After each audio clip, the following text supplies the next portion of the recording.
Dumating si Pangulong Aquino pasado alas 12 kagabi sa Myanmar para sa pagdalo sa 25th ASEAN Summit. Inaasahang magiging produktibo ang pagdalo ng Pangulo sa naturang summit na nagsimula ngayong araw. Nagbabalik si Elena Luna. Mula sa partisipasyon sa APEC Summit sa Beijing, China, dumiretso si Pangulong Aquino sa Myanmar para dumalo sa pangalawang bahagi ng kanyang biyahe, ang ika-25 ASEAN Summit.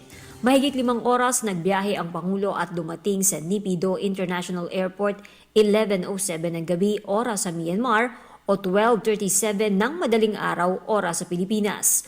Kabilang sa mga sumalubong sa Pangulo si PCOO Secretary Sonny Coloma at Philippine Ambassador to Myanmar Alex Chua.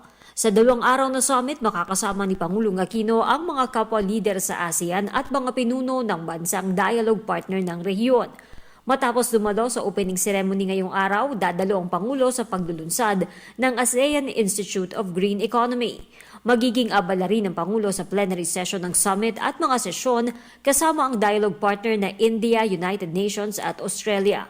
Magkakaroon din ng pagkakataon ng Pangulo na makausap sa magkahiwalay na meeting si Prime Minister Shinzo Abe ng Japan at si Prime Minister Tony Abbott ng Australia.